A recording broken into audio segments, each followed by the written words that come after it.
Good morning all friends. मेरे legal advice by Sheikh Javed Mohammad advocate channel पर आपका स्वागत है। आज के हमारे वीडियो का टाइटल एक लैंडमार्क जजमेंट से संबंधित है। सुतप्पा चेट्टियार विरुद्ध राम नारायण चेट्टियार 1958 एसी। ये बड़ा लैंडमार्क जजमेंट है जिसमें बताया गया है कि यदि कोर्ट में दावा पेश किया जाता है वादी के द्वारा तो उसको वाद मूल्य स्वयं तय करने का अधिकार है। वो उस समय जब आप दावा पेश करेंगे तो आपसे कोई ये कहने नहीं आएगा कि इसका ये मूल्य आपको करना है या आपको ये मूल्य करना है। आपको खुद को अधिकार है कि आप उसमें स्वयं मूल्यांकन तय करके और कोर्ट में दावा पेश करें। साथ ही दो जजमेंट और भी हैं इसके साथ में सर, एक नीलमणि 1980 और एक अब्दुल शम्स। ये भी लैंडमार्क जजमेंट है। ये तीनों जजमेंट फाउंडेशन है, जिसको कह सकते हैं एक फाइनल वर्ड है ये, जो कि फिक्स्ड फीस जो कोर्ट में फीस दी जाती है और जो है कि वाद मूल्यांकन और कितनी तय की जाएगी, इससे संबंधित महत्वपूर्ण न्याय सिद्धांत इनमें प्रतिपादित किए गए हैं। एड वोरेलम कोर्ट फीस का अक्सर डर पैदा होता है व्यक्ति के मन में जब भी कोर्ट में दावा पेश करने वो जाता है। आखिर ये एड वोरेलम है क्या? इस पे मैंने स्पेशल वीडियो बनाया है सर, जो मेरे चैनल पर अपलोडेड है, और उसकी ई बुक पीडीएफ भी उसी वीडियो के नीचे लिंक दे दी गई है। ये एड वोरेलम एक लैटिन भाषा का शब्द है जिसका मतलब होता है मूल्य के अनुसार। मतलब आपको कोर्ट फीस मूल्य के अनुसार देना होगी। और कब्जे के बंटवारे के दावों में अक्सर ये डर पैदा होता है और ये डराया भी जाता है कि इसमें आपको बहुत ज्यादा कोर्ट फीस देना होगी। जैसे कि आपकी 1 करोड़ की संपत्ति है तो 1 करोड़ पे तकरीबन 12% के हिसाब से आप ले लें। एड वोरेलम वो फीस होती है सर जो संपत्ति के मूल्य के अनुसार पेश की जाती है। जैसे कि कोर्ट फीस एक्ट 1870 की धारा 7 की उपधारा IV की उपधारा B में बताया गया है कि यदि आप कोर्ट में धन संबंधी वाद, स्वत्व घोषणा संबंधी वाद और कब्जे संबंधी वाद पेश करते हैं तो उसमें कोर्ट फीस किस अनुसार ली जाएगी। यदि आपने स्वत्व घोषणा के साथ कब्जे का भी दावा आपने पेश किया तो आपको एड वोरेलम कोर्ट फीस पेश की जाएगी। अब यदि एड वोरेलम कोर्ट फीस, जो कि एक लैटिन भाषा का शब्द है जो मैंने आपको बताया था, जिसका मतलब होता है मूल्य अनुसार। अब यदि आपका वाद मूल्य, एक उदाहरण के तौर पे आप समझ लें कि आपने वाद मूल्य 10,000 रुपए आपने तय किया। अब जब आपने 10,000 रुपए तय कर लिया तो अब इस पे, जैसे मध्य प्रदेश की मैं बात कर रहा हूं, हर स्टेट के अलग अलग हो सकती है, 12% के हिसाब से हम जोड़ लेते हैं तो 10,000 रुपए पे तकरीबन, आप मान के तौर पे, एक मैं समझाने के लिए आपको बता दूं सिर्फ सर की, यदि 1 लाख रुपए आपने वाद मूल्य तय किया तो उस पे जो आप फीस देंगे, आप उस पे 12% के हिसाब से एड वोरेलम फीस, तो वो होगी 12,000 रुपए 1 लाख रुपए पे। यदि 10 लाख रुपए है तो 1,20,000 रुपए। यदि 1 करोड़ रुपए है तो जो है कि 12 लाख रुपए। तो ये कोर्ट फीस अक्सर एक वादी के मन में डर पैदा करती है और वो अक्सर उलझता है और 10 जगह पूछता है, वकील साहब के पास भी जाता है। तो आपकी इन सभी समस्याओं का समाधान आज के वीडियो में मैं आपको करने के लिए इन 3 लैंडमार्क जजमेंटों को लेकर आया हूं। यहाँ पे मैं आपको बता दूं सर, जो मैं उदाहरण के तौर पे, हर स्टेट का अलग अलग हो सकती है सूची अनुसार फीस, लेकिन उदाहरण के तौर पे मैं आपको बता दूं कि यदि आपने व्यवहार न्यायाधीश महोदय वर्ग 2 के न्यायालय में कोई दावा पेश किया है और वहां पे आपने स्वत्व घोषणा की मांग की है और कब्जा प्राप्ति की भी मांग की है, तो यहाँ पे जो घोषणात्मक फीस है वो फिक्स्ड फीस आपकी 500 रुपए लगती है। यदि आपने व्यवहार न्यायालय वर्ग 1 के न्यायालय में कोई दावा पेश किया है तो वहां पर 1,000 रुपया है, और जिला न्यायालय में पेश किया है तो 2,000 रुपया है। लेकिन साथ ही यहाँ पर आपको एक चीज और मैं बता दूं कि इनका जो जुरिडिक्शन है, ये वाद जुरिडिक्शन के हिसाब से कोर्ट में पेश होता है। भाई आप जो वाद मूल्य तय कर लेते हैं उसी के साथ ये तय हो जाता है कि किस कोर्ट में जाएगा, व्यवहार न्यायाधीश महोदय वर्ग 2 की वर्ग 1 या जिला न्यायालय में। क्यों? क्योंकि व्यवहार न्यायाधीश महोदय वर्ग 2, मैं आपको एक उदाहरण के तौर पे मध्य प्रदेश का उदाहरण लेके बता रहा हूँ, या ऑल इंडिया में जहां भी स्टेट से वहां कुछ अलग भी हो सकता है। लेकिन आप जैसे कि व्यवहार न्यायाधीश महोदय वर्ग 2 के न्यायालय में कोई बात पेश करते हैं, यदि उसका वाद मूल्य 5 लाख रुपए तक है तो 1 लाख रुपए से 5 लाख रुपए के दावों को सुनवाई का जुरिडिक्शन व्यवहार न्यायाधीश वर्ग 2 को है। यदि आपका वाद मूल्य 5 लाख से ऊपर है, 1 करोड़ रुपए तक है, तो व्यवहार न्यायाधीश महोदय वर्ग 1 को उसका जुरिडिक्शन दिया गया है। और यदि आपका दावा का वाद मूल्यांकन जो है कि 1 करोड़ रुपए से ऊपर है तो जिला न्यायालय, और जिला न्यायालय में नीचे के न्यायालयों की अपीलें भी होती हैं। हाई कोर्ट है, हाई कोर्ट में भी अपीलें होती हैं नीचे के न्यायालय की। तो ये सभी चीजें महत्वपूर्ण है, वाद मूल्य और कोर्ट फीस। अब सवाल ये उठता है कि यदि आपने बंटवारे का दावा कोर्ट में पेश किया, 1 करोड़ रुपया आपने उसका वाद मूल्य, या उस संपत्ति की कीमत है 1 करोड़ रुपए, अब आपने उसका वाद मूल्य तय कर लिया 1 लाख रुपए। ठीक है, क्योंकि ये जो लैंडमार्क जजमेंट है जिसकी मैंने आपको जानकारी दी है, सतप्पा चेट्टियार विरुद्ध राम नारायण चेट्टियार 1958 SC, इसमें अधिकार दिया गया है कि वादी स्वयं अपना वाद का दावा मूल्य तैयार कर सकता है। बिल्कुल ठीक है सर, आपने कोर्ट में दावा जज साहब के समक्ष पेश कर दिया। अब हम उदाहरण लेके चलते हैं कि ये पैतृक संपत्ति है आपकी, या पैतृक संपत्ति है, या तीन भाइयों ने मिलकर उस जमीन को खरीदा है और सबकी नाम शामलात में है और सभी का कंस्ट्रक्टिव पोजीशन मतलब रचनात्मक कब्जा है। जरूरी नहीं कि सबका फिजिकली हो, कब्जा सभी का माना जाएगा, जो नीलमणि 1980 का लैंडमार्क जजमेंट है। अब आपने कोर्ट में दावा पेश कर दिया, आपकी प्रॉपर्टी भोपाल में स्थित है। अब मान के चलें आप 2 करोड़ रुपए की प्रॉपर्टी है, मैंने ये उदाहरण ई बुक पीडीएफ के अंदर भी सर लिया है, मैं उसमें से भी आपको जानकारी दूंगा, जो है कि उसकी लिंक इसी वीडियो के नीचे डिस्क्रिप्शन बॉक्स में मेरे द्वारा दे दी गई है। मात्र 299 रुपए उसकी कीमत रखी गई है। यदि आपको आवश्यकता महसूस हो तो आप उसको खरीद भी सकते हैं। ये मेरी अभी तक की बनाई गई सभी ई बुकों में सबसे बड़ी है सर, तकरीबन 460 पेज हो चुके हैं। चूंकि बंटवारा, पारिवारिक बंटवारा, पैतृक संपत्ति का बंटवारा, ये बंटवारा एक ऐसा टॉपिक है जिसमें मैंने बहुत कुछ शामिल किया है इस ई बुक पीडीएफ के अंदर, जिसकी भी मैं जानकारी आपको दूंगा। हम उस उदाहरण पर आ जाते हैं जो मैं बात कर रहा था कि 2 करोड़ की संपत्ति का आपने दावा पेश कर दिया, वाद मूल्य बताकर 1 लाख रुपए। भोपाल में स्थित है आपकी संपत्ति, आप मान लें। अब प्रतिवादी आए और उन्होंने आदेश 7 नियम 11 सिविल प्रक्रिया संहिता 1908 के तहत आपत्ति पेश की कि माननीय न्यायालय, ये 2 करोड़ की संपत्ति है और इन्होंने कोर्ट फीस बचाने के लिए इसका वाद मूल्य सिर्फ 1 लाख रुपया तय करा और 1 लाख रुपए पे कोर्ट फीस की है। तब आप जज साहब के सामने सतप्पा चेटियार विरुद्ध रामनारायण चेटियार 1958 एससी के लैंडमार्क जजमेंट का हवाला देकर आप निवेदन करेंगे।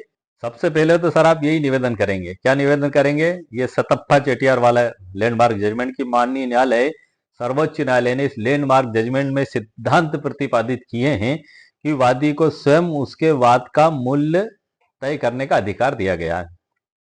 या तो जज साहब आपकी आर्गुमेंट से सेटिस्फाइड हो जाएं और प्रतिवादी से कहें कि उन्होंने जो वाद मूल्य तय करा ठीक किया, लेकिन यदि जज साहब कहते हैं कि ये तो बहुत ही कम किया और आपको लगता है कि जज साहब आपकी आर्गुमेंट से सेटिस्फाइड नहीं है और जज साहब कह रहे हैं कि नहीं आपको इसमें बढ़ाना पड़ेगा, तब फिर आप जज साहब से ये निवेदन भी कर सकते हैं कि श्रीमान 2 करोड़ की बजाय 2 करोड़ 1 लाख रुपए भले ही वाद मूल्य हो जाए तो मैं वर्ग 2 की बजाय ये जिला न्यायालय में प्रस्तुत हो जाएगा, लेकिन यहां पर भी हमें फिक्स्ड फीस ही देना है सर। क्यों? क्योंकि नीलमणि का जो लैंडमार्क जजमेंट है 1980 का, उसमें यही बताया गया है कि कंस्ट्रक्टिव पोजीशन जो प्रतीकात्मक कब्जा भी है सभी का शामलात में, मतलब नाप जोख से यदि उनका बंटवारा नहीं हुआ विधि अनुसार तो माना जाएगा कि सभी का कब्जा है, तो भी हमें इसमें एड वोरलम कोर्ट फीस नहीं देना होगी। आप जज साहब से निवेदन कर सकते हैं। हमने व्यवहार न्यायाधीश महोदय वर्ग 2 में पेश किया है तो वहां पर हमने फिक्स्ड फीस 500 रुपए के आधार पर दावा पेश किया है। क्योंकि हमारा कंस्ट्रक्टिव पोजीशन है, रचनात्मक कब्जा है, हमारा बंटवारा अभी हुआ नहीं है, सभी का कब्जा है, तो हमें एड वोरलम कोर्ट फीस इसमें नहीं अदा करना है। ये लैंडमार्क जजमेंट नीलमणि 1980 में सर बताया गया। आप जज साहब से निवेदन करेंगे और साथ में आप ये भी निवेदन करेंगे और साथ में आप यह भी निवेदन करेंगे कि यदि ये हमारा दावा, यदि हमने 2 करोड़ 1 लाख भी तय कर लिया तो भी वहां पे हमें फिक्स्ड फीस ही देना होगी, उदाहरण के तौर पे 2,000 रुपए जो मैंने अभी आपको बताई थी। तो इस प्रकार से एड वोरलम कोर्ट फीस देने से आप बच जाएंगे। ये सुविधा आपको सर्वोच्च न्यायालय के लैंडमार्क जजमेंटों में दी गई है। और अब्दुल शम्स का जो लैंडमार्क जजमेंट है जो मैंने आपको बताया था, अब्दुल शम्स जो अब्दुल हमीद शम्सी विरुद्ध एजी शम्सी 1988 सुप्रीम कोर्ट का जजमेंट है, इसमें बताया गया है कि आपको बस इतना ध्यान रखना है कि कोर्ट फीस हास्यास्पद ना हो, मतलब देखने के बाद ऐसा ना लगे कि आपने क्या तय कर लिया। पता लग रहा है 2 करोड़ रुपए के आपने तय कर लिए 1,000 रुपया, तो एक हंसने वाली बात है कि जज साहब भी कहेंगे भाई आपको ये तय किस आधार पे करना है, थोड़ा सा आपको ध्यान रखना है। ये जानकारी भी मैंने ई बुक पीडीएफ में पूरी डिटेल में लिखी हुई है, लेकिन मैं आपको बता देता हूँ कि आप जैसे व्यवहार न्यायाधीश महोदय वर्ग 2 के आप न्यायालय में जा रहे हैं और उनको 5 लाख रुपए के सीमा तक का दावा सुनने का अधिकार प्राप्त है, तो अब आप उसी के आसपास रख लें सर। 1 लाख से बढ़ जाए 2 लाख, 3 लाख, 4 लाख, 4.5 लाख, 5 लाख तक कर लें कम से कम। इतना तो एक उसका मान सम्मान रखते हुए वाद मूल्य का आप उसको तय करें। 1,500 आप ना करें क्योंकि लैंडमार्क जजमेंट है। यदि ये जो एक सुतप्पा चेटियार 1958 एससी का यदि आपको अधिकार देता है वाद मूल्य तय करने का, तो वहीं पे नकेल भी लगाता है अब्दुल शम्स 1988 का फैसला, ये भी लैंडमार्क जजमेंट है। उसने बिल्कुल कड़ी निगरानी और कड़ी नकेल लगाते हुए कहा है इस जजमेंट ने कि कि वो हास्यास्पद ना हो। तो आप बहुत अत्यधिक कम करेंगे तो हास्यास्पद होगा, फिर न्यायालय भी हस्तक्षेप करेगा, फिर आपको न्यायालय का आदेश मानना भी होगा। तो इनका फायदा उठाने के लिए आपको इस प्रकार का कार्य करना होगा जो सर्वोच्च न्यायालय ने फैसलों में बताया। खास ही एक बात और मैं आपको बता दूं, बड़ी सोचने वाली बात है, समझने वाली बात है कि अक्सर प्रश्न ये पैदा होता है कि क्या ये सर्वोच्च न्यायालय के लैंडमार्क जजमेंट सिर्फ पैतृक संपत्ति पर ही लागू होते हैं? नहीं सर, इसमें कहीं नहीं लिखा हुआ है कि ये सिर्फ पैतृक संपत्ति के बंटवारे पर ही लागू होते हैं। यदि तीन भाइयों ने मिलकर संपत्ति खरीदी, सबने बराबर हिस्सा मिलाया और एक साथ शामलात में नाम चढ़ा हुआ है, उनमें बंटवारे से संबंधित कोई दावा पेश किया जाता है, तो वहां भी ये सिद्धांत लागू होंगे। वहां भी कंस्ट्रक्टिव पोजेशन माना जाएगा उनका, प्रतीकात्मक कब्जा, और उनको भी एड वोरोलम कोर्ट फीस वहां पर नहीं देना होगी। लेकिन यदि आपको यहाँ पे में एक जजमेंट और भी है जो इसी में लिखा हुआ है ई बुक पीडीएफ में, सुहद्र सिंह विरुद्ध ऐसा करके वो लैंडमार्क जजमेंट ही है वो भी, उसमें ये बताया गया है कि एड वोरलम कोर्ट फीस कब देना होगी। हमें थोड़ा सा समझना है, इस जजमेंट में यही क्लियर किया है कि यदि आपने किसी को रजिस्ट्री करवाई, आप हैं विक्रेता और ए है विक्रेता और बी है क्रेता। अब ए ने बेचा बी को और रजिस्टर्ड विक्रय विलय का निष्पादन हो गया। अब ए खुद उस रजिस्ट्री को शून्य करने का दावा कोर्ट में पेश करता है कि इस रजिस्ट्री को शून्य किया जाए और मुझे कब्जा दिलाया जाए, तो यहां पर इसको एड वोरलम कोर्ट फीस देना होगी। अब यदि यहां पर ए जो विक्रेता वो दावा पेश नहीं करता, उसके भाई बहन माता पिता या अन्य व्यक्ति जो विक्रेता नहीं है वो दावा पेश करते हैं कि ये रजिस्ट्री को शून्य किया जाए या हमारा भी हिस्सा है और ये इन्होंने अत्यधिक बेच दिया, जो भी कारण बता के पेश करते हैं, तो उनको एड वोरलम कोर्ट फीस नहीं देना है।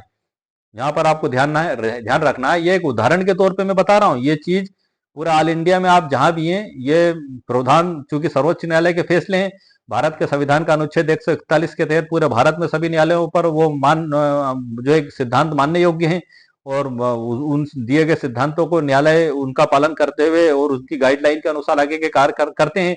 तो ऑल इंडिया में ये सिद्धांत आपके लिए लाभदायक है। पूरा ऑल इंडिया में आप जहां भी मेरा वीडियो देख रहे हैं, तो वो इसी दशा में उनको सिर्फ फिक्स्ड फीस देना है। जैसे वर्ग 2 के न्यायालय में फिक्स्ड फीस 500, वर्ग 1 में 1000, जिला न्यायालय में 2000। ये उदाहरण के तौर पे मैं बता रहा हूँ सर। अगर आप ऑल इंडिया में जहां भी आपकी स्टेट है तो आप उस हिसाब से उसको कैलकुलेट कर सकते हैं।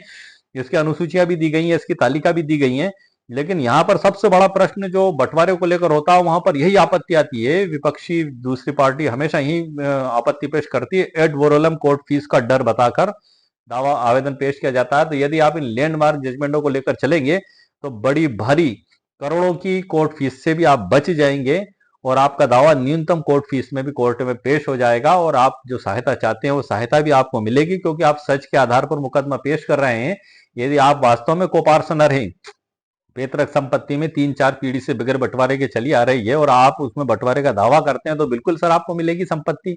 यदि 3-4-5 भाई बहनों ने मिलकर संपत्ति खरीदी है, सभी का शेयर है उसमें, बराबर उनको इनका शेयर मिलेगा। सवाल ये उठता है कि जो एड वोरलम कोर्ट फीस है वो बड़ी खतरनाक साबित होने लगती है उस स्थिति में। जैसे कि कोई मकान है सर, हम उदाहरण के तौर पे, अब यदि आप भले ही बंटवारे का दावा पेश कर रहे हैं, लेकिन यदि आपने आपके दावे की प्लीडिंग में ये लिख दिया कि मेरे भाई ने मुझको निकालकर बाहर भगा दिया है और ताला लगा दिया है और इसका मुझे मालिक भी घोषित कराया जाए, कब्जा भी दिलाया जाए, बंटवारा करके पृथक कब्जा दिलाया जाए, अगर आपने प्लीडिंग में ये घोषणा कर दी कि मुझे बाहर करके बेदखल कर दिया है, तब आपको एड वोरलम कोर्ट फीस देना होगी। उस समय आप नीलमणि 1980 के जजमेंट का भी फायदा प्राप्त नहीं कर सकते।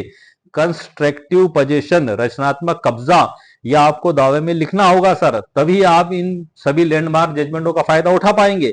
वरना अगर आपने प्लीडिंग में चीज खोल दी, इस तरीके से लिख दिया, तो आपको इसका फायदा नहीं मिलेगा। फिर 1 करोड़ यदि कीमत है तो 12 लाख, 2 करोड़ कीमत है तो 24 लाख कोर्ट फीस आपको कोर्ट में देना ही होगी, वरना आपका दावा चलने योग्य नहीं होगा।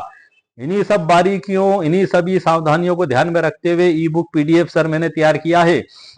दावे की ड्राफ्ट किस प्रकार से होगी ये भी उस ई बुक पीडीएफ के अंदर मैंने लिख दी है। आप स्टे की एप्लीकेशन उसके साथ कैसे लगाएंगे, आदेश 39 नियम 1-2 की, वो भी मैंने एक आइडियल ड्राफ्ट तैयार करके लिख दी है। इन्हीं लैंडमार्क जजमेंटों में जो सिद्धांत प्रतिपादित किए गए उनको ध्यान में रखते हुए उन कानूनी पॉइंटों के आधार पर ड्राफ्ट मैंने तैयार की है।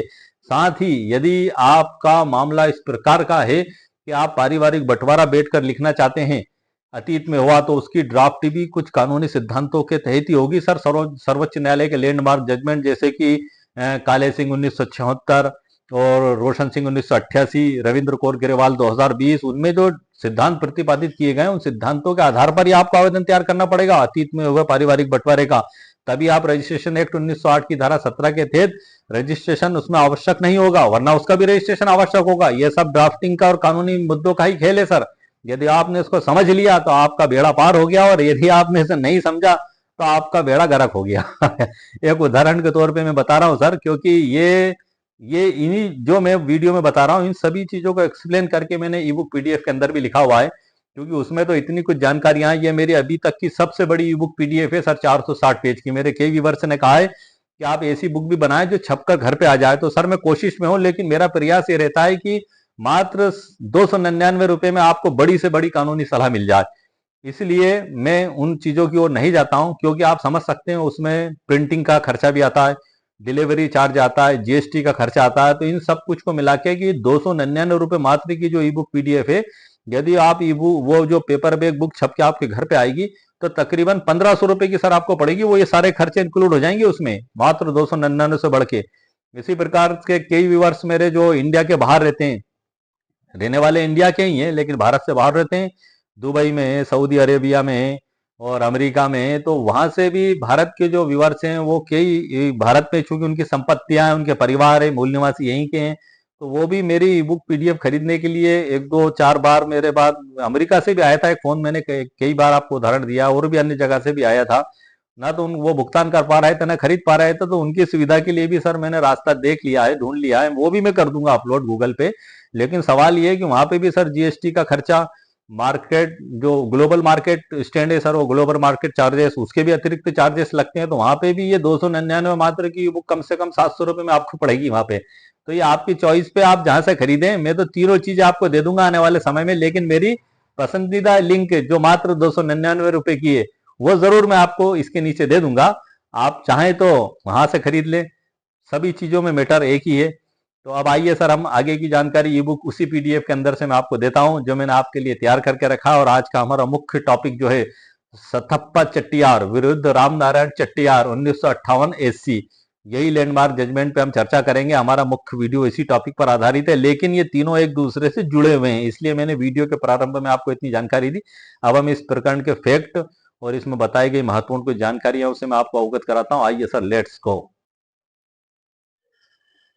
आप देख रहे हैं सर कंप्यूटर स्क्रीन पर मुख्य टाइटल जो है हमारा, सतप्पा चट्टियार बनाम रामनाथन चट्टियार 1958 एससी बंटवारावाद के मूल्यांकन कोष्टक में वैल्यूएशन पर ऐतिहासिक फैसला, वादी को अपनी संपत्ति का मूल्य खुद तय करने का अधिकार है। जैसा कि सर मैंने आपको बताया था कि फाउंडेशन स्टोन है ये जजमेंट्स जो हैं, और ये और इसके साथ दो और, नीलमणि और अब्दुल शम्स, ये जो एक फाउंडेशन स्टोन है और द फाइनल वर्ड भी इनको माना जाता है। जैसा कि नीलमणि 1980 कब्जे के सिद्धांत पर इससे बड़ी कोई नजीर ही नहीं है सर। अभी सतप्पा चेटियार में जो मैंने आपको बताया, ये 5 जजों के फैसला है, जो 5 जजों की संवैधानिक पीठ का फैसला है सर, मामूली बात नहीं है। 5 जज मिलकर जब जजमेंट देते हैं तो उन 5 जजों के फैसले को कोई छोटा जजमेंट काट नहीं सकता, बड़े लैंडमार्क जजमेंट हैं। और अब्दुल हमीद शम्स मूल्यांकन की सीमा तय करता है। ये तीनों मिलाकर एक कंप्लीट आपके सामने में नजीर लेकर आया हूं। अब क्या इनसे कोई बेहतर है, हम इस पे भी चर्चा कर लेते हैं आगे बढ़ने से पहले।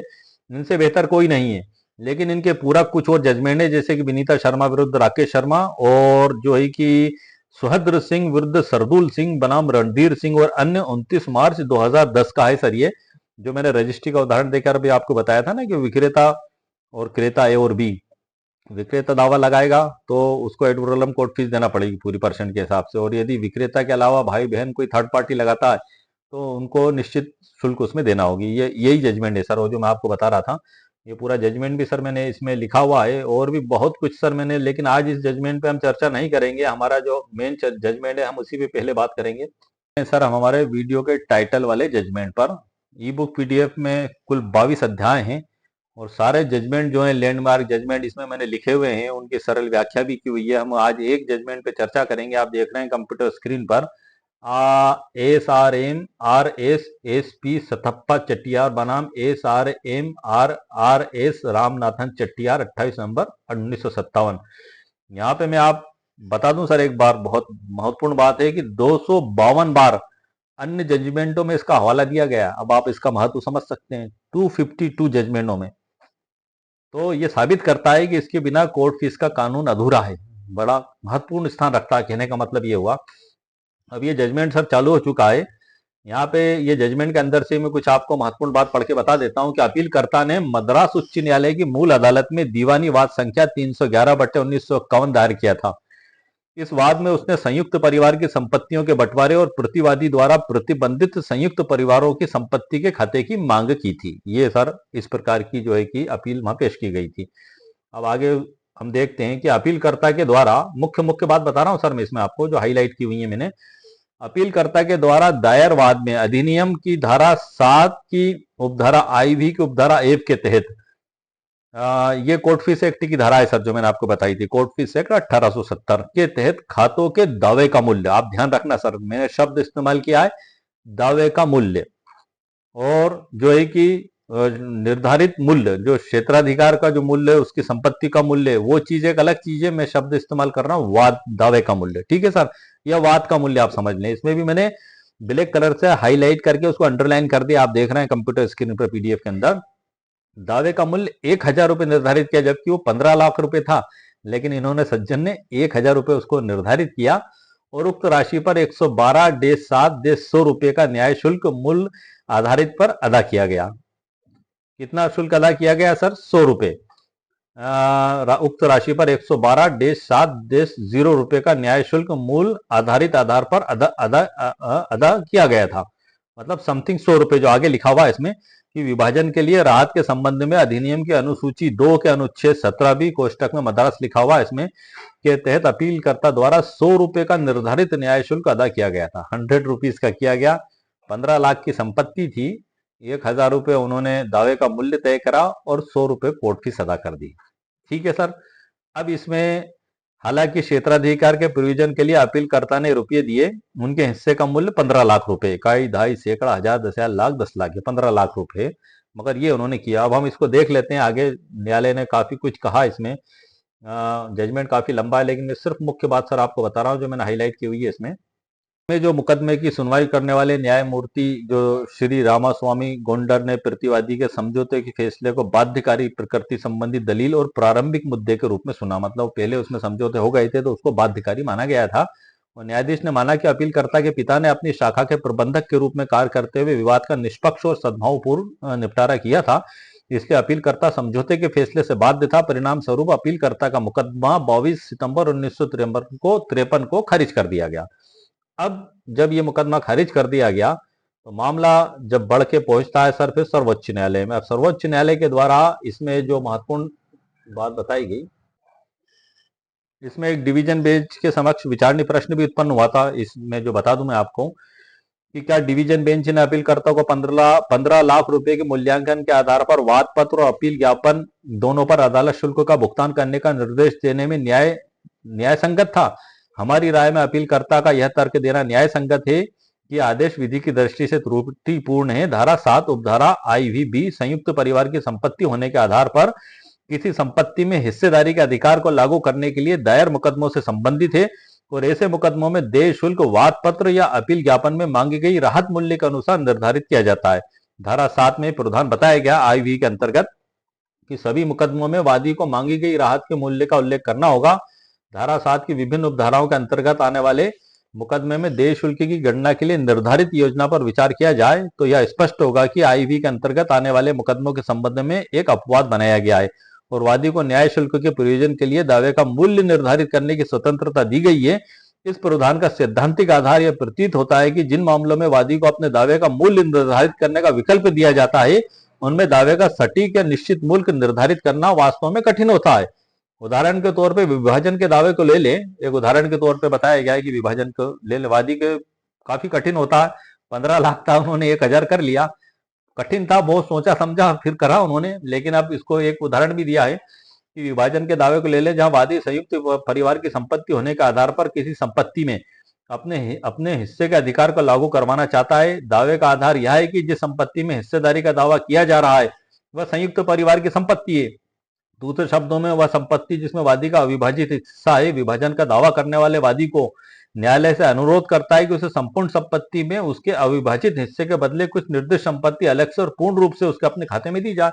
कोई नए हक की मांग नहीं कर रहा है सर, वो उसका हक तो पहला से ही मौजूद है, वो तो सिर्फ बंटवारे की मांग कर रहा है। तो ये मुद्दा जब आता है, इसलिए तो नीलमणि 1988 का लैंडमार्क जजमेंट आया है इसमें बाद में, कि उसमें तो ये मुद्दा ही खत्म हो गया सर। सबका कंस्ट्रक्टिव पोजीशन माना जाएगा, प्रतीकात्मक, और फिक्स्ड फीस ही देना है। आप चाहे वर्ग 2 में जाएं, चाहे व्यवहार न्यायाधीश वर्ग 1 में जाएं, या जिला न्यायालय में जाएं, आप कहीं भी दावा पेश कर दें, थोड़ा बहुत फर्क हो सकता है, जैसे 500, 1000, 2000, बाकी वो 12% या जो भी आप ऑल इंडिया में जिस स्टेट में, उससे तो आप सर बेफिक्र ही रहिए। आप, ये मैं नहीं कह रहा हूं, ये सर्वोच्च न्यायालय के लैंडमार्क जजमेंट कह रहे हैं। हम आगे बढ़ते हैं इसमें सर। इसमें बहुत ही महत्वपूर्ण कुछ जानकारियां और भी दी गई हैं। अब हम इसको थोड़ा सा मैंने हाईलाइट किया हुआ है। मुख्य मुद्दे की बात मैं आपको बता देता हूं कि ऐसे मुकदमों में क्षेत्राधिकार के उद्देश्य से क्या मूल्य होगा, यह एक और प्रश्न है जो अक्सर निर्णय के लिए उठता है और धारा 7 को पढ़कर किया जाना चाहिए। धारा 8 भी सर यहाँ पे लागू होती है। यह धारा प्रावधान करती है कि जहां न्यायालय शुल्क अधिनियम की धारा 7 का पैरा 5, 6 और 9 तथा पैरा 10 खंड डी में निर्दिष्ट मुकदमों के अलावा किसी अन्य मुकदमे में न्यायालय शुल्क अधिनियम के तहत मूल्य के आधार पर देय है, तो न्यायालय शुल्क की गणना के लिए निर्धारित मूल्य और क्षेत्राधिकार के प्रयोजन के लिए निर्धारित मूल्य समान होना चाहिए। इसमें बताया गया दोनों मूल्य, कौन सा मूल्य सर? निर्धारित मूल्य और क्षेत्राधिकार के प्रयोजन के लिए निर्धारित मूल्य। न्यायालय शुल्क की गणना के लिए निर्धारित मूल्य और क्षेत्राधिकार के प्रयोजन के लिए निर्धारित मूल्य समान होना चाहिए, ये इसमें स्पष्ट बताया गया है। और वाद मूल्यांकन अधिनियम की धारा 8 में जो प्रावधान बताए गए हैं कि क्षेत्राधिकार के प्रयोजन के लिए मूल्य को न्यायालय शुल्क की गणना के लिए निर्धारित मूल्य पर निर्भर बनाना है और वह स्वाभाविक है, ये इसमें उसकी इंटरप्रिटेशन लिखी है। अब हम सिर्फ लास्ट में सर हम आ जाते हैं मुख्य मुद्दे की बात पे। अब मैं अंतिम पैरा पे आ चुका हूं सर, सर्वोच्च न्यायालय के, और उसके बाद इसकी सरल व्याख्या को भी मैं आपको बताऊंगा। हालांकि ये सरल व्याख्या हो ही रही है जजमेंट में जो मैं आपको पढ़ के बता रहा हूं। अब इसको हम देख लेते हैं। मद्रास उच्च न्यायालय के न्यायाधीशों ने यह मानने में गलती की, क्या कि वाद पत्र में दर्शाए गए क्षेत्राधिकार के मूल्यांकन को वाद पत्र और अपील ज्ञापन दोनों पर न्याय शुल्क के भुगतान का मूल्यांकन माना जाना चाहिए। ये सर्वोच्च न्यायालय का आखिरी पैरा है कि मद्रास उच्च न्यायालय ने गलती की। क्या गलती की इसमें? कि वाद पत्र में दर्शाए गए क्षेत्राधिकार के मूल्यांकन को, एक तो क्षेत्राधिकार का मूल्यांकन, दूसरा उन्होंने माना वाद पत्र और अपील ज्ञापन दोनों पर न्याय शुल्क के भुगतान का मूल्यांकन। क्षेत्राधिकार का मूल्यांकन और न्याय शुल्क का मूल्यांकन, दो चीज इसमें बताई है। वो क्या बताया है इसमें? वाद पत्र में दर्शाए गए दोनों को भुगतान का मूल्यांकन माना जाना चाहिए, दोनों पर। उनके पूर्ण निर्णय को देखते हुए कि वर्तमान मामला 7 IVB के अंतर्गत आता है, उन्होंने अपीलकर्ता को न केवल अपील ज्ञापन बल्कि वाद पत्र पर भी न्याय शुल्क के भुगतान के मूल्यांकन में संशोधन करने की अनुमति देनी चाहिए थी, इसलिए हम अपील के आदेश को रद्द करते हैं, ये माननीय सर्वोच्च न्यायालय ने बताया। और निर्देश देते हैं कि वादी को अधिनियम की धारा 7 की उपधारा IVB के प्रयोजन के लिए अपने द्वारा मांगी गई राहत मूल्य 50,000 रुपए बताने की अनुमति दी जाए। श्री कृष्ण स्वामी अयंगर ने मौखिक रूप से हमसे अपने वाद पत्र में उचित संशोधन की स्वतंत्रता देने का अनुरोध किया है और हमने उनका अनुरोध स्वीकार कर लिया है, यह सर्वोच्च न्यायालय के द्वारा बताया गया है। वादी को स्वयं अपने वाद का मूल्य करने का अधिकार इसमें दे दिया गया। परिणाम स्वरूप अपील स्वीकार की जाती है। अपीलकर्ता को आज से 2 महीने के भीतर 50,000 रुपए के मूल्यांकन के आधार पर अपनी याचिका का अतिरिक्त न्याय शुल्क का भुगतान करने का निर्देश दिया जाता है। क्योंकि अपीलकर्ता अपनी अपील याचिका पर पर्याप्त न्याय शुल्क का भुगतान पहले ही कर चुका है, इसलिए संबंध में कोई आदेश पारित करने की आवश्यकता नहीं है। लागत के संबंध में कोई आदेश नहीं होगा, अपील स्वीकार कर ली गई। समझ लेते हैं कि मामले के मुख्य तथ्य हैं। मैं मेन बात बता देता हूं सर आपको। सतप्पा चेटियार ने अपने पिता और अन्य प्रतिवादियों के बीच हुए एक पुराने समझौते को चुनौती देते हुए संयुक्त हिंदू परिवार की संपत्ति में अपने हिस्से के बंटवारे और हिसाब किताब का केस किया था। वादी का मूल्यांकन जो मैंने आपको बताया 1,000 रुपये रखा और 1,000 रुपये फिक्स्ड फीस की। क्षेत्राधिकार का पेंच इसमें आया था और उसके बाद जो निचली अदालत मद्रास हाई कोर्ट का जो निर्णय था, माना कि वादी अपने पिता द्वारा किए गए समझौते से बंधा हुआ है और उसका केस खारिज कर दिया गया। और जो निष्कर्ष निकाला गया उसमें कि चूंकि वादी ने खुद अपनी संपत्ति का मूल्य क्षेत्राधिकार के लिए 15 लाख बताया है, इसलिए वह इससे पीछे हट नहीं सकता और उसे 15 लाख के मूल्य पर ही एड वोरेलम कोर्ट फीस देना होगी। अब सर्वोच्च न्यायालय ने इसमें क्या बताया सर कि वादी इस भारी भरकम कोर्ट फीस के खिलाफ सुप्रीम कोर्ट पहुंचा।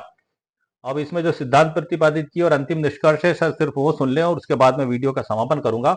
वादी की सर्वोच्चता। कोर्ट फीस एक्ट की धारा 7 आईवीबी के तहत बंटवारे के मुकदमे में दावे की कीमत तय करना वादी का विशेष अधिकार है। कोर्ट उसे बाजार मूल्य पर फीस देने के लिए मजबूर नहीं कर सकता। दूसरा है क्षेत्राधिकार बनाम कोर्ट फीस। कोर्ट ने कहा कि वाद मूल्यांकन की धारा 8 के अनुसार कोर्ट फीस के लिए जो वैल्यू चुनी जाती है वही क्षेत्राधिकार तय करती है। यह मद्रास हाई कोर्ट ने उल्टा कर दिया था कि क्षेत्राधिकार की वैल्यू को कोर्ट फीस पर थोप दिया था, जो गलत था। और संशोधन का हक, वादी को यह हक है कि वह अपने दावे का मूल्य संशोधित करके उसे कम, जैसे 50,000 कर सके, ताकि वह भारी फीस से बच सके। तो ये सर्वोच्च न्यायालय का लैंडमार्क जजमेंट को मैंने बता दिया। तो यदि आपका भी सर दावा है तो आप भी उसकी कोर्ट फीस आप अपने हिसाब से तय कर सकते हैं। में सर किताब के लिए एक प्रो टिप है जो बड़ी महत्वपूर्ण है और समझने लायक है कि सादे कागज पर बंटवारे के मुकदमों में अक्सर विरोधी पक्ष संपत्ति की भारी कीमत बताकर वादी को डराने की कोशिश करते हैं। सतप्पा चेटियार का यह जजमेंट ऐसे वादियों का बचाव करता है, जिससे वे नाम मात्र की फीस पर भी अपना हक मांग सकते हैं। ये इसमें बताया गया है। और इसी में आगे लैंडमार्क, इसमें जो मुख्य सिद्धांत हैं सर वो भी बताए गए हैं। और उसके बाद यह प्रतिवादी का सबसे आम और क्लासिक वार है। आदेश 7 नियम 11B के तहत वे अक्सर दावों को खारिज कराने के लिए भारी कोर्ट फीस भरवाने की कोशिश करते हैं। इस पे भी डिटेल जानकारी इसमें मेरे लिखी हुई है, जो आप देख रहे हैं सभी लैंडमार्क जजमेंटों के साथ लिखी हुई है। चूंकि ये बुक तो सर आप देख रहे हैं तकरीबन 450 पेज, ये मेरी अभी तक की सबसे बड़ी ई बुक है सर। 467 पेज है सर ये। और इसमें सभी लैंडमार्क जजमेंट और उनकी सरल व्याख्या, अदालत में दावा पेश कैसे किया जाएगा, ये सब कुछ मैं सर अब आपको क्या क्या बताऊं। फिर भी इसके उन अध्यायों से मैं परिचित करा देता हूं आपको स्टार्टिंग में। खास खास ये हमारा जो वीडियो था आज मुख्य रूप से सतप्पा चेटियार विरुद्ध राम नारायण चेटियार 1958 एससी पर ही था। इसके बाद इसके दो लैंडमार्क जजमेंट और है, नीलमणि और एक हुआ अब्दुल शम्स। इन पे भी मैं स्पेशल वीडियो बनाऊंगा और उसमें भी इन्हीं सभी जजमेंटों का मैं हवाला देते हुए आपको जानकारी दूंगा। ये आप देख रहे हैं सर, इसमें महत्वपूर्ण टिप जो बुक में शामिल है ये इसमें लिखा हुआ है। विषय सूची पर हम आ जाते हैं सर। विषय सूची मैंने अक्सर पिछले वीडियो में भी पढ़ के बताई है, लगभग विषय सूचियां वही हैं, लेकिन फिर भी बहुत कुछ चेंज कर दिया गया है उसमें। बहुत कुछ मैटर आपको पिछली बुक्स का मिल जाएगा इसमें, ऐसा नहीं है, लेकिन नया मैटर भी आपको इसमें मिलेगा। नंबर 1 है, इसको 3 भाग अलग से बांटे मैंने, भाग 1, भाग 2, भाग 3। वो आपको पिछली बुक में नहीं मिलेंगे। भाग 1 में कोर्ट फीस और मूल्यांकन का ब्रह्मास्त्र, ये तीनों फैसले एड वोरेलम वाले। और भाग 2 में ड्राफ्टिंग और कोर्ट प्रक्रिया। भाग 3 में सादे कागज की जंग, कोर्ट में बहस, मतलब आप क्या अपनी दलील दे सकते हैं, बचाव कर सकते हैं। उसके बाद फिर अध्याय चालू होंगे 1 से 22 तक। अब अध्याय 1 में क्या है सर, बंटवारा कितने प्रकार का होता है, मौखिक, लिखित और पंच फैसले द्वारा विभाजन की पूरी कानूनी प्रक्रिया। अध्याय 2 में है सादे कागज पर बंटवारा, रजिस्ट्रेशन एक्ट की धारा 17 व 49 का अचूक नियम जो कोर्ट में दिलाएगा जीत। अध्याय 3 में है सारी ड्राफ्टिंग विधिक प्रारूप की। 4 में पारिवारिक बंटवारा, कोपार्सनर की परिभाषा। अध्याय 5 में है इसका बंटवारे का कानूनी परिचय। 6 में बंटवारा अतीत में मौखिक हो चुका, उसके आधार पर नामांतरण कैसे करवाएं। अध्याय 7 में बंटवारा कराने के विभिन्न तरीके और उससे संबंधित धाराएं। 7 में है 8 में याददाश्त बंटवारा नामा और लैंडमार्क जजमेंट। इसके जजमेंट अलग है सर। सादे कागज पे जो बंटवारा होगा वो मैं मेरे पिछले वीडियो बना चुका हूँ, उनमें सभी जजमेंटों का हवाला दिया। 9 में है याददाश्त नामे की नोटरी, सादे कागज की तुलना में क्या फायदे होंगे। नामांतरण और व्यवहारिक प्रक्रिया। 11वें में अतीत में हुए पारिवारिक बंटवारे की नोटरी क्या करवाई जा सकती है। 12वें में है कि मतलब क्या नोटरी वकील साहब कर सकते हैं इसकी नोटरी। 13वें में है कि क्या नोटरी गैर कानूनी होगी। याददाश्त जो है कि अतीत में हुए पारिवारिक बंटवारे की नहीं होगी सर, कर सकते हैं नोटरी वकील साहब। अध्याय 14 में गोदीनामा, याददाश्त, दीवानामा। 15वें में मेमोरेंडम और विभाजन विलेख में अंतर। 16वें में कि नोटरी वकील साहब नोटरी कर सकते हैं, उन्हें रजिस्ट्रेशन का अधिकार नहीं होता। रजिस्ट्रेशन रजिस्ट्रार साहब के द्वारा ही किया जाता है। अध्याय 18 में याददाश्त नामे का सिद्धांत मुस्लिम हिबानामे पर मजबूती से लागू होता है। और अध्याय 19 में 50 प्रमुख सवाल और जवाब, इन पे स्पेशल वीडियो में बना चुका हूं सर। 20 में लैंडमार्क जजमेंट काले 1976। अध्याय 21 में रविंद्र कौर ग्रेवाल, मंजीत कौर का ये लैंडमार्क जजमेंट है। और विनीता शर्मा बनाम राकेश शर्मा का 2020 का लैंडमार्क जजमेंट है। रोशन सिंह 1988 का लैंडमार्क जजमेंट है। इन सभी जजमेंटों को, पूरे जजमेंट की और सरल व्याख्या भी की है सर। और आप इसको आपके कोर्ट में दावे में किस प्रकार से इस्तेमाल कर सकते हैं उसका भी उल्लेख किया है, उससे संबंधित ड्राफ्ट भी इसमें मैंने दे दी है। सब कुछ जहां तक आपको उपयोग में आने में फायदा मिल सकता है, ये सभी अध्याय इसमें दिए गए हैं। और ये जैसे काले बनाम डिप्टी डायरेक्टर 1976 का, ये भी सर लैंडमार्क जजमेंट है। और ये 687 बार से अधिक बार उच्च न्यायालय और सर्वोच्च न्यायालय के द्वारा इसको जो है कि हवाला दिया गया। कितना लैंडमार्क जजमेंट हो सकता है, आप समझ सकते हैं सर। ये सभी कुछ जानकारियां इसी बुक पीडीएफ के अंदर सर दी गई हैं। तो आज के वीडियो में सर मैंने हमारे वीडियो के टॉपिक से संबंधित मुकम्मल कानूनी जानकारी आपको प्रदान कर दी है। और ये जो जानकारी मैंने आपको दी है इस पीडीएफ के अंदर से दी है, इसकी लिंक इस वीडियो के नीचे डिस्क्रिप्शन बॉक्स में मेरे द्वारा दे दी गई है। 299 रुपये मात्र, 299 रुपीज इसकी मेरे द्वारा कीमत रखी गई है। यदि आपको आवश्यकता महसूस हो तो आप इसको खरीद सकते हैं। वैसे मैंने मेरे वीडियो में सारी जानकारी दे दी है, लेकिन फिर भी कई व्यूअर्स का कहना रहता है कि मैं जो वीडियो बनाऊं तो उसका पीडीएफ भी उपलब्ध कराऊं। तो इस पीडीएफ को विभिन्न जगहों से कानूनों का संग्रह करके मैंने आपके लिए तैयार किया। ये एक प्रॉब्लम सॉल्यूशन ई बुक स्टोर कहता हूँ सर मैं इसे, कि आप लोगों की समस्या का समाधान करने वाली बुक। बुक तो हजारों मिलेंगी सर, मैं आपको बता दूं, मैंने पिछली वीडियो में भी आपको बताया, उदाहरण दे दे के बताया। आप देख रहे हैं ये बुक मेरे हाथ में रखी हुई है, ये कानून की ही बुक है। ये आप ये जो देख रहे हैं ये किसी भी कानून की हो सकती है, जैसे कि ये स्टाम्प एक्ट की है। आप पीछे देख रहे हैं मेरी लाइब्रेरी में बहुत सारी बुकें रखी हैं, उसके अलावा भी पूरे कमरे भरे हुए हैं बुकों से। दूसरी जगह भी बुकें रखी हुई हैं। तो बुकें तो है, लेकिन क्या ये आपकी प्रॉब्लम को सॉल्यूशन कर सकती हैं? एक आम व्यक्ति की नहीं कर सकती। क्यों? क्योंकि एक आम व्यक्ति इसका उपयोग कैसे किया जाएगा ये जानता ही नहीं है। एक वकील के अलावा कोई नहीं जानता है। वो वकील को भी जानने के लिए इसको पढ़ना पड़ता है। अब चूंकि वकील का पेशा ही पढ़ने का होता है, इसलिए वो पढ़ लेते हैं, और एक आम व्यक्ति इस बात को नहीं समझ सकता। तो आप लोगों की इन्हीं समस्याओं को दूर करने के लिए ही मैं वीडियो बनाता हूँ और ये पीडीएफ लिखता हूँ सरल उदाहरणों के साथ, सरल व्याख्या के साथ, कि आप घर बैठे उन कानूनी व्याख्याओं को समझ सकें। और यदि आप भी इस प्रकार की समस्या से ग्रसित हैं कोर्ट कचहरी में, तो आपकी भी समस्या का समाधान हो सके, कोई रास्ता निकल सके, अंधेरे से उजाले की ओर ले जाने का एक मेरा प्रयास है सर। इसके अलावा कोई दावा नहीं है सर। मेरा चैनल और मैं कोई दावा नहीं करते, सिर्फ एक कोशिश है, एक शिक्षा है, एक मार्गदर्शन है। मेरे द्वारा दी गई जानकारी पर अमल करने से पहले आप आपके वकील साहब से जरूर सलाह मशवरा करें, उसके बाद ही आप कोई कदम उठाएं। वैसे ये एक ऐसा चिराग है जलता हुआ, जो मेरे द्वारा मेरे वीडियो में जानकारी दी गई है, कि मुझे यकीन है कि आपकी बहुत सी प्रॉब्लमों को ये समाधान करने में जरूर मदद करेगा। अच्छा, ई बुक को खरीदने की प्रक्रिया क्या होगी? जब वीडियो के नीचे डिस्क्रिप्शन बॉक्स से सर जो दिया हुआ है, जब आप उस पर ई बुक डाउनलोड लिखा हुआ दिखाई देगा, जब आप उस पर क्लिक करेंगे तो आपको भुगतान का ऑप्शन आएगा। जैसे ही आप 299 रुपये का भुगतान करेंगे, तो आपकी ईमेल आईडी पर मैसेज आएगा डाउनलोड का। आपको भुगतान करने के time mobile number, email ID लिखना होगी आपकी, और आपके जैसी भुगतान होगा उसके बाद ही आपकी ईमेल आईडी पर डाउनलोड का मैसेज आएगा। वो मैसेज आने के बाद जब आप डाउनलोड पर क्लिक करेंगे, तो ये पूरी ई बुक 300 350 पन्ने से ऊपर जो है, ये आपके मोबाइल फोन पर डाउनलोड हो जाएगी, चाहे कंप्यूटर हो चाहे स्मार्टफोन हो, आप इसको वहां पर पढ़ सकते हैं। पढ़ने के बाद इसके अंदर जो मैंने सर्वोच्च न्यायालय के फैसले जो तरीके बताए, इनका इस्तेमाल आप कर सकते हैं, लेकिन पहले वकील साहब से सलाह मशवरा करने के बाद। ये आपको मिलना आसान नहीं है सर। ये काफी खोज पड़ताल के बाद ये एक जगह इकट्ठे किए जाते हैं, बहुत कुछ देखने सुनने ढूंढने के बाद। ये एक अलबेली किताब माने आप इस पीडीएफ को, बेमिसाल माने आप इसको। इसकी मिसाल दूसरी जगह नहीं मिलेगी, क्योंकि ये सेल्फ मेड है। और जो चीज सेल्फ मेड होती है, वो जो बनाता है वो उसी के द्वारा, ओनली फॉर, कोई दूसरा बनाना संभव नहीं है। इससे अच्छी हो सकती है, इससे कमतर हो सकती है, लेकिन ऐसी तो हो ही नहीं सकती। इसलिए मैंने शब्द इस्तेमाल किया है कि ये बेमिसाल है, इसकी कोई मिसाल आपको नहीं मिलेगी। और ये विभिन्न कानूनों का, सर्वोच्च न्यायालय के विभिन्न फैसलों का, एक आम आदमी के मन में उठने वाले विभिन्न प्रकार के सवालों के जवाब का, सबका समावेश इस ई बुक पीडीएफ के अंदर कर दिया गया है। कई व्यूअर्स इसकी फिजिकल बुक भी चाहते हैं, तो मैंने आपको बता दिया है सर। और जो कुछ बाहर हैं, इंडिया या इंडिया से बाहर, तो उनके लिए भी मैं कोशिश में लगा हुआ हूँ, पेपर बुक में भी लगा हुआ हूँ। वहां भी सर मेरे लिए तो 299 रुपये ही कीमत रहेगी, वो जो मैंने बताया आपको।